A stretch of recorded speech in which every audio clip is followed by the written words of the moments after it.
Bonjour à toutes et à tous. Merci d'honorer cette session d'information sur BB24. Les langues peuvent faire progresser l'inclusion et atteindre les objectifs de développement durable dont le principe est de ne laisser personne de côté. Langue maternelle et développement, on en parle dans ce journal. Le Bénin abrite en 2022 le 50e championnat du monde de pétanque. Tout se met en place pour faire de l'événement un grand moment de sport. Et puis le Sénégal a lancé hier mardi sa campagne de vaccination contre la Covid-19 grâce à l'acquisition récente de 200 000 doses de vaccins Sinopharm. Le reportage de nos confrères de France 24 à suivre dans ce journal. Bienvenue à tous.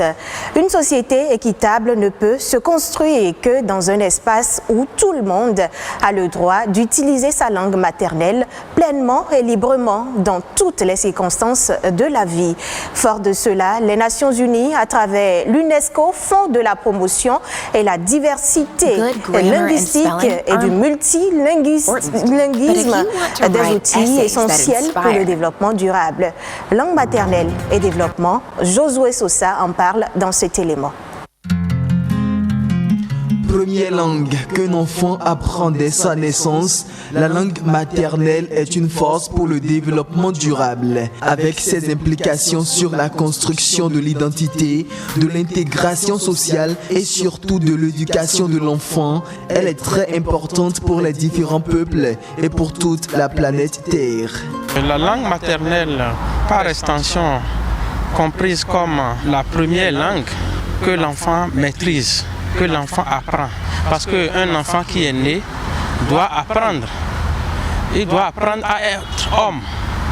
Et il doit apprendre aux côtés de ses parents, aux côtés de la culture, aux côtés des membres de sa famille.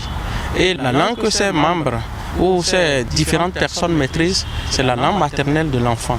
Donc, c'est dans cette langue-là qu'il apprend à être homme, à connaître les bonnes manières de faire, et c'est ça qui fait évoluer la société. Du fait des processus de la mondialisation, les langues maternelles se trouvent désormais de plus en plus menacées. Selon l'Organisation des Nations Unies, plus de 43% des quelques 6700 langues parlées dans le monde sont menacées de disparition. Seules plusieurs centaines de langues sont véritablement valorisées dans le système éducatif et dans le domaine public. Moins d'une centaine sont utilisées dans le monde numérique. Célébrer et promouvoir la diversité culturelle et le multilinguisme est alors le seul défi qui s'impose à toute l'humanité pour un développement durable à travers la mise en application des recherches scientifiques sur la langue. La langue que les membres de la société maîtrisent, plus c'est leur langue maternelle. On peut à tout moment promouvoir nos langues aux côtés de la langue de l'autre qui est le français. Donc négliger cette langue-là qui est parlée par la population, c'est ça qui fait qu'aujourd'hui les choses sont là à traîner. Dire que la langue fait évoluer la société, c'est vrai. Il faut nécessairement que les sciences et les recherches scientifiques soient mises en application par la population pour qu'on puisse parler de développement. Les langues maternelles sont des alliés précieuses pour l'atteinte d'une éducation de qualité pour tous. Madame, Monsieur, l'un des sports les plus suivis au monde. La pétanque est une discipline sportive qui rassemble les peuples à travers une bonne socialisation. En prélude à la Coupe du monde de pétanque qui aura lieu au Bénin, les autorités en charge des sports et la Fédération béninoise de pétanque ont installé le comité d'organisation du 50e championnat du monde de pétanque. Daniel Sosa pour plus de détails. Plus qu'un sport, la pétanque est un jeu de boules qui réunit des générations depuis des années. Et pour continuer à profiter de ses bienfaits, le Bénin, pays organisateur de la Coupe du monde de pétanque 2022, a mis en place un comité. L'objectif est de bien préparer cette grande fête sportive qui va se tenir sur la terre béninoise. Après donc le lancement de la mascotte le 8 août 2020, l'installation aujourd'hui du comité d'organisation du 50e championnat du monde de pétanque marque une étape importante dans la conception et le suivi de la mise en œuvre de l'organisation du championnat du monde de pétanque Bénin 2022, conformément aux directives de la Confédération africaine des sports boules.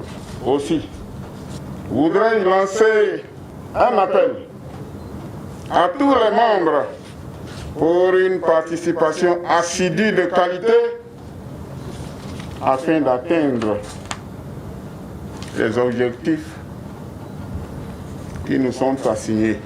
L'organisation de cette compétition mondiale est un défi qui nécessite un travail de fond et non de forme pour le Bénin. Car au-delà de son aspect détente, la pétanque est un sport de précision et de progression. Le Bénin se positionne aujourd'hui comme la meilleure destination et ambitionne de l'être et de le rester pendant plusieurs décennies. Et donc, tout ce que nous allons faire dans le cadre des préparatifs de cette compétition, pendant le déroulement de la compétition et même après le départ des délégations, devra se faire en gardant à l'esprit que les différentes délégations doivent se sentir ici comme à la maison. L'époque des comités auxquels on appartient pour la forme est évolue. Même si dans notre chronogramme, nous sommes bien avancés, il faut avoir conscience de ce qu'à partir de cet instant, chaque semaine, chaque jour, chaque heure va compter. Le top est ainsi donné et les regards sont donc tournés vers le Bénin les prochains mois pour une bonne organisation et un bon déroulement du 50e championnat du monde de pétanque en décembre 2022. Je l'annonçais dans les titres, le Sénégal a lancé sa campagne de vaccination contre la Covid-19. Le pays a acquis 200 000 doses de vaccins chinois Sinopharm et mis 10% de ces doses à disposition de deux de ses voisins, la Guinée-Bissau et la Gambie. Voici le reportage. C'est la toute première injection du vaccin Sinopharm au Sénégal. La dose est administrée au ministre de la Santé, Abdoulaye Diouf Sarr. Plusieurs personnalités faisant partie des populations à risque ont tenu à montrer l'exemple. Ndeye Fatou Diallo préside l'association de celles qu'on appelle les Badienougor, ses conseillères en santé de la reproduction.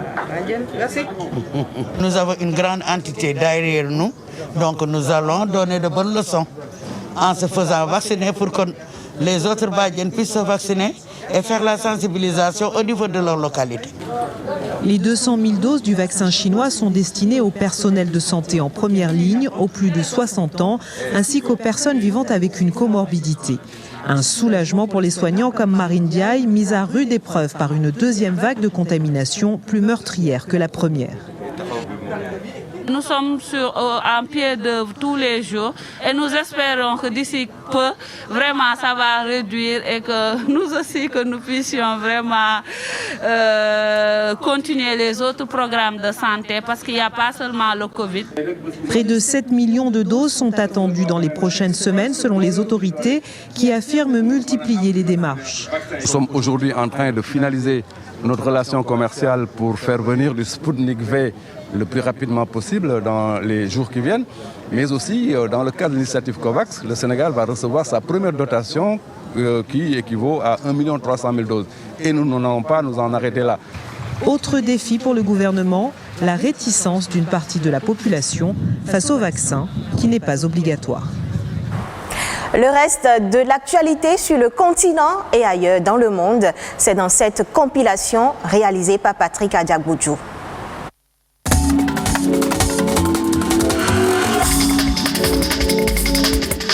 C'est un accident qui aurait sans doute pu être évité. 3 girafes de Rothschild sont mortes par électrocution au Kenya en raison de poteaux électriques trop bas, nous apprend la chaîne d'information BBC. Cette espèce de girafe est l'une des plus menacées actuellement. Moins de 1600 spécimens sont répertoriés dans le monde, dont 600 au Kenya. Les autorités promettent de prendre des dispositions idoines pour le passage en toute sécurité de ces animaux. En Guinée-Conakry, en plus de la Covid-19, il y a une résurgence du virus d'Ebola. Le pays a pris des dispositions nécessaires pour acquérir plus de 11 000 doses de vaccins fournis par l'Organisation mondiale de la santé OMS. En plus de ces vaccins, 8 500 doses supplémentaires seront acheminées des États-Unis. La Guinée commence dès ce mardi sa campagne de vaccination contre l'épidémie d'Ebola. Les États-Unis ont réintégré l'accord de Paris sur le climat. Ce retour du deuxième pollueur mondial peut paraître symbolique parce que l'administration Biden veut accélérer la lutte contre le dérèglement climatique et s'imposer comme un leader dans la défense du climat. Le président américain en a fait sa priorité pendant sa campagne électorale. 30 jours après son investiture, Joe Biden tient sa promesse. La première puissance économique mondiale rejoint de nouveau les 189 autres pays à avoir ratifié ce traité scellé en 2015. Pendant ce temps, les amateurs de films aux États-Unis vont avoir le droit de retourner au cinéma à New York. Les salles vont pouvoir rouvrir le 5 mars prochain, soit quasiment un an après leur fermeture pour cause de coronavirus. La réouverture se fera avec une jauge maximum de 25% de la capacité d'accueil habituelle et une limite de 50 spectateurs par salle, a indiqué le gouverneur de New York. Une bouffée d'oxygène pour l'industrie du cinéma aux États-Unis. Mais certains promoteurs estiment que les conditions de réouverture ne permettent pas de combler le gap économique causé par la Covid-19.